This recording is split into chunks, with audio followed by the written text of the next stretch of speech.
ഈ കാലത്തെ ആളുകൾക്ക് വളരെയധികം സ്ട്രെസ്സുള്ളവരാണ്. അതുപോലെ ടെൻഷൻ ഉണ്ടാവുന്നു. നമ്മുടെ നമ്മുടെ ജീവിതത്തിന് ആവശ്യമായിട്ടുള്ള പോഷണം കിട്ടാനുള്ള വഴികൾ നമ്മൾ തേടുന്നില്ല സാധാരണ നിലയ്ക്ക്. പലരും കുട്ടികളെയും കൊണ്ട് അച്ഛനമ്മമാർ വരുന്ന സമയത്ത് ഞാൻ അവരോട് ചോദിക്കാറുണ്ട്, നിങ്ങൾ അവർക്ക് കോംപ്ലാൻ കൊടുക്കാറുണ്ട്, ബൂസ്റ്റ് കൊടുക്കാറുണ്ട്, മുട്ട കൊടുക്കാറുണ്ട്, ഇറച്ചി മീനും ആവശ്യമുള്ള സമയത്തിന് അതിന് കൊടുക്കാറുണ്ട്, നല്ല പോഷകാഹാരങ്ങൾ കൊടുക്കാറുണ്ട്. അവരുടെ മനസ്സിന് വേണ്ടി നിങ്ങൾ എന്താണ് പോഷണത്തിന് വേണ്ടി ചെയ്യാറ്? അവരുടെ സ്പിരിച്വൽ എനർജിക്ക് വേണ്ടിയിട്ട് നിങ്ങൾ എന്താണ് ചെയ്യാറ്? അവരുടെ സ്വസ്ഥതയ്ക്ക് വേണ്ടിയിട്ട് ശരീരത്തിന് വേണ്ടിയിട്ട് നിങ്ങളെല്ലാം ചെയ്തു. അവരുടെ മറ്റു സ്വസ്ഥതയ്ക്ക് വേണ്ടിയിട്ട് നിങ്ങൾ എന്താണ് ചെയ്യാറ്? അപ്പോൾ അതൊരു വലിയൊരു ബ്ലാങ്ക് സ്പേസ് ആണെന്നാണ് മനസ്സിലാക്കിയത്. ആരും അതിനെക്കുറിച്ച് ഒട്ടും ബോധവാന്മാരല്ല.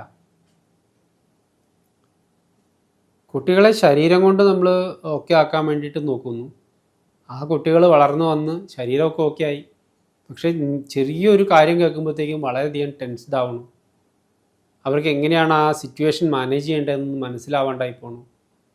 കാരണം അവർക്ക് പ്രായോഗിക ജ്ഞാനം ഇല്ല. ജീവിതത്തിൽ നമ്മളിപ്പോൾ എല്ലാം അവരെ എങ്ങനെ പൊതിഞ്ഞു പിടിച്ച് കൊണ്ടു നടക്കുന്നത് കൊണ്ട് അവരുടെ വിഷയങ്ങളിൽ കല്യാണം കഴിച്ചു പോയ മക്കളുടെ ഡേ ടു ഡേ ലൈഫിൽ അമ്മയും അച്ഛനും കൂടി ഇടപെട്ടിട്ട് അവരുടെ ജീവിതത്തിനെ നിയന്ത്രിക്കുകയും പുറത്തു നിന്നുകൊണ്ട് കടിഞ്ഞാൻ പിടിക്കുകയും ചെയ്യുന്ന കാലമാണ് നമ്മുടെ. അതുകൊണ്ടാണ് നീ അവനെ കളഞ്ഞേച്ച് പോരേ മോളെ, ഞാൻ നിന്നെ നോക്കിക്കൊള്ളാം എന്ന് പറയുന്ന അച്ഛനുണ്ടാവുന്നത്. ഇത്തരം സാഹചര്യങ്ങൾ അവർക്ക് സ്വന്തമായിട്ട് എങ്ങനെ മാനേജ് ചെയ്യാമെന്നുള്ളത് നമ്മൾ വിട്ടുകൊടുക്കാൻ തയ്യാറില്ല. ഓൾറെഡി നമ്മുടെ ദാമ്പത്യം കഴിഞ്ഞ് അതിൻ്റെ ഒരു നല്ല ലെവലിൽ നിൽക്കുന്ന അച്ഛനും അമ്മയും വീണ്ടും അന്യൻ്റെ ദാമ്പത്യത്തിലും കൂടി കയറി ഇടപെടുന്ന കാലമാണ്. അവരുടെ ജീവിതമായി അവർക്ക് അവരെ സെൽഫ് മാനേജ് ചെയ്യാനുള്ള ഒരു അവസരം കൊടുക്കാത്തത് കൊണ്ട്, അത് കുട്ടിയായിരിക്കുമ്പോൾ മുതൽ നമ്മൾ പൊതിഞ്ഞു പിടിച്ച് ജീവിച്ചത് കൊണ്ട് ഉണ്ടാവുന്നതാണ് ഇന്ന് നമ്മൾ കാണുന്ന സ്ട്രെസ്സ് ഇഷ്യൂസ്. അതിനൊപ്പം ഇങ്ങനെ വരുന്ന സ്ട്രെസ് ഇഷ്യൂസ് പൊതിഞ്ഞു പിടിച്ച് ജീവിച്ചോട്ടെ എങ്കിലും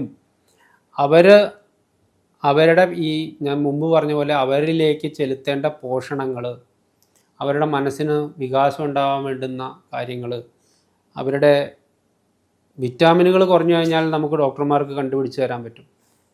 നമ്മളുടെ അകത്തുണ്ടാവുന്ന ചില ഈ കെമിക്കൽ വേരിയേഷൻസ് കണ്ടുപിടിച്ച് തരാൻ പത്തോളജി നോക്കിയാൽ നമുക്ക് പറ്റും. പക്ഷേ അവരുടെ മനസ്സിൻ്റെ ശക്തിയെ, അതുമാതിരി ബന്ധപ്പെട്ട ഗ്രഹങ്ങളുടെ ശക്തി, ഓരോരോ ഗ്രഹങ്ങളും അവരിൽ ചെലുത്തിക്കൊണ്ടിരിക്കുന്ന സ്വാധീനം അനുസരിച്ച് അവരിലുണ്ടാവുന്ന ബിഹേവിയർ ചേഞ്ചസ്, അവരിലുണ്ടാവുന്ന ബോൾഡ്നെസ്, ആ ആളുടെ ഒരു സ്വത്വം രൂപപ്പെടുന്നത്, അയാളുടെ പേഴ്സണാലിറ്റി രൂപപ്പെടുന്നത്, അയാൾ എങ്ങനെ ഒരു നല്ല മനുഷ്യനായി തീരുന്നു എന്നത് രൂപപ്പെടുന്നത്, അതിനൊക്കെ ആവശ്യമായിട്ടുള്ള ധാരാളം മറ്റു കോസ്മിക് പവറുകളും കൂടി വരേണ്ടതുണ്ട്. അതിനെക്കുറിച്ച് നമ്മൾ അജ്ഞരാകുന്നു. അത് ശരിപ്പെടുത്താൻ വേണ്ടിയിട്ടാണ് നമ്മൾ നിത്യജീവിതത്തിൽ നമ്മുടെ ഭാരതീയ സനാതനധർമ്മ സംസ്കാരത്തിൽ നിന്ന് നമ്മൾ ഓരോ ആചാര പദ്ധതികൾ കൈവശം വെച്ചിട്ടുണ്ടായിരുന്നത്. ആ ആചാരങ്ങളിപ്പോൾ നമ്മൾ അനുഷ്ഠിക്കുന്നില്ല, അനുവർത്തിക്കുന്നില്ലാതെ വരുന്നിടത്താണ് നമ്മുടെ അപജയം നിൽക്കുന്നത്. അവിടെ നമുക്ക് നിത്യവും രാവിലെ ഉണർന്നാൽ എപ്പോഴുണരണം, ആ സമയത്ത് ഉണർന്നാൽ എന്താണ് പ്രയോജനം? ഇപ്പോൾ നമുക്ക് ധാരാളം യൂട്യൂബിൽ കാണാൻ കിട്ടും. 3 മണിക്ക് ഉണരേണ്ടതുണ്ട്, 3:20 ഉണരേണ്ടതുണ്ട്, 3:45 ഉണരണം എന്ന് പറഞ്ഞിട്ട് ഒരു കൂട്ടർ. ആ സമയത്ത് നമ്മളുടെ എനർജി ലെവൽ, അന്തരീക്ഷത്തിൻ്റെ എനർജി ലെവൽ ആളുകളുടെ ബ്രെയിനിലേക്ക് അത് ആക്ടിവേറ്റ് ചെയ്തു കൊടുക്കുന്ന, ജാഗ്രതയിലിരിക്കുന്ന ആളുകൾക്ക് മാത്രം കിട്ടാവുന്ന ആ ഗുണം, അത് മുതൽ നമുക്ക് നമ്മുടെ ആചാരത്തിൽപ്പെട്ടതായിരുന്നു. നമ്മൾ നേരം വെളുക്കുന്നത് വരെ കിടന്നുറങ്ങുന്ന ശീലം ഉണ്ടായിരുന്നില്ലല്ലോ. അങ്ങനെ ഒത്തിരിയും കാര്യങ്ങൾ നമുക്കതിൽ പറയേണ്ടി വരും.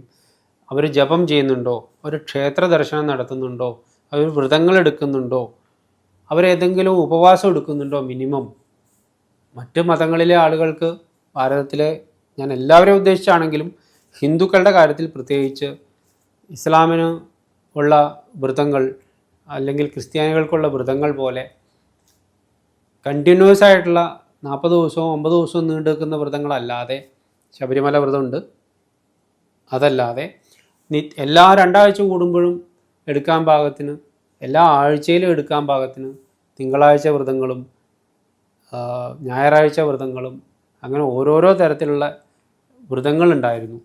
അത് ഏകാദശി പോലുള്ള തിഥികൾ നോക്കിക്കൊണ്ടുള്ള വ്രതങ്ങളുണ്ടായിരുന്നു. ഇതിലേതെങ്കിലും ഒരു സഹനത്തിൽ കൂടെ നമ്മുടെ കുട്ടികൾ കടന്നു പോകുന്നുണ്ടോ? ഇതൊന്നും ഇല്ലാതെ ആചാരഭ്രഷ്ടരായി മാറിയിട്ടുള്ള, സംസ്കാര ശൂന്യരായി മാറിക്കൊണ്ടിരിക്കുന്നു. നമ്മുടെ സംസ്കാരം എന്ന് പറയുന്നത് അപ്ലൈ ചെയ്ത് നോക്കി അതിൻ്റെ ശരി തെറ്റുകൾ വീണ്ടും വീണ്ടും കൂട്ടിയും ഗുണിച്ചും ഹരിച്ചും മറച്ചും നോക്കി അതിൽ നിന്ന് ഫൈൻ ട്യൂൺ ചെയ്തെടുത്തിട്ടുള്ള അപ്ലൈഡ് സയൻസാണ് നമ്മുടെ സംസ്കാരം എന്ന് പറഞ്ഞത്. ഭാരതീയ സനാതന ധർമ്മം എന്ന് പറയുന്നത് അതാണ്. ആ ധർമ്മം അനുഷ്ഠിക്കുകയാണെന്നുണ്ടെങ്കിൽ 3 കാലങ്ങളിലും അത് ഒരേപോലെ തന്നെ, ഭൂതകാലത്തിലുണ്ടായിരുന്നത് പോലെ തന്നെയാണ് ഇത് ഇന്നും, നാളെയും ഇങ്ങനെ തന്നെയായിരിക്കും. അങ്ങനെ ഈ 3 കാലങ്ങളിലും സത്യമായി നിലനിൽക്കുന്ന ഒന്നാണ് സനാതനം.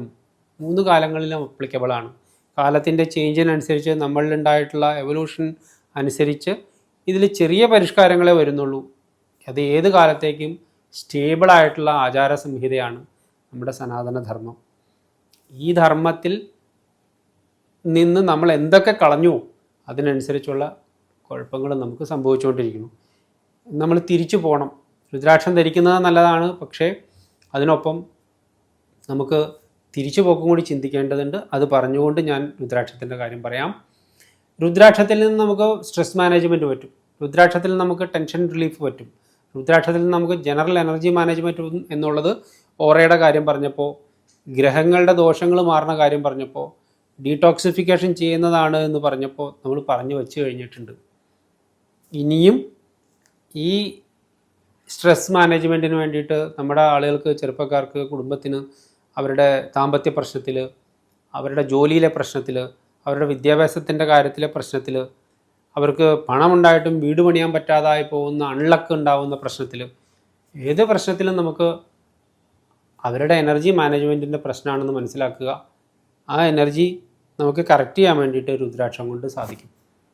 അങ്ങനെയാണെങ്കിൽ ആ ഓരോ ഇൻഡിവിജ്വലും അവരുടെ എനർജി ലെവൽ എന്താണ്, അവർക്ക് എന്താണ് പറ്റിയത്, അവരുടെ ജാതക വിശകലനം ചെയ്തിട്ടോ അഥവാ അവരുടെ എനർജി ചെക്ക് ചെയ്തിട്ടോ നമുക്ക് അവർക്ക് വേണ്ട നിർദ്ദേശം കൊടുക്കാനാവും. അങ്ങനെ നിർദ്ദേശം ചെയ്യുന്നതാണ് ഞാൻ ഇത്രയും കാലമായിട്ട് ചെയ്തുകൊണ്ടിരിക്കുന്നത്. അതിലൊരു ഗവേഷണത്തിലാണ് ഞാനുള്ളത്. അതിന് നമുക്ക് നല്ല റിസൾട്ടാണ് കിട്ടിക്കൊണ്ടിരിക്കുന്നത്.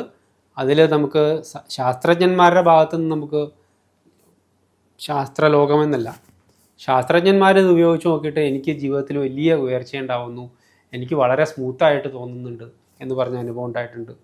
ജഡ്ജിമാർക്ക് ഞാൻ കൊടുത്തു നോക്കിയിട്ടുണ്ട്, വക്കീലന്മാർക്ക് കൊടുത്തു നോക്കിയിട്ടുണ്ട്, പള്ളിയിലച്ചന്മാർക്ക് കൊടുത്തു നോക്കിയിട്ടുണ്ട്, പൂജാരിമാർക്ക് കൊടുത്തു നോക്കിയിട്ടുണ്ട്, വിദ്യാർത്ഥികൾക്ക് കൊടുത്തു നോക്കിയിട്ടുണ്ട്, രാഷ്ട്രീയക്കാർക്ക് കൊടുത്തു നോക്കിയിട്ടുണ്ട്. ഇതേ സ്ട്രെസ് മാനേജ്മെൻറ്റ് റെഡിയാക്കാൻ വേണ്ടി ഉന്നത ഉദ്യോഗസ്ഥന്മാർക്ക് കൊടുത്തിട്ടുണ്ട്, IT മേഖലയിലുള്ളവർക്ക് കൊടുത്തിട്ടുണ്ട്. സമൂഹത്തിൻ്റെ എല്ലാ തലത്തിലുള്ള ആളുകൾക്കും നമുക്ക് അവരവരുടെ ലെവലിൽ നിന്ന്, ഇപ്പോൾ നിൽക്കുന്ന പ്രതിസന്ധിയിൽ നിന്ന് അവരെ ഉയർത്തി അവരുടെ എനർജി മാനേജ്മെൻറ്റ് ചെയ്യാൻ വേണ്ടിയിട്ട് നമുക്ക് അവരെ പ്രാപ്തരാക്കാൻ വേണ്ടിയിട്ട് രുദ്രാക്ഷത്തിന് സാധിക്കും. ഇതൊരു ബയോ എനർജിയുടെ അല്ലെങ്കിൽ ഒരു റിച്ച് സോഴ്സാണ് എനർജിയുടെ രുദ്രാക്ഷം.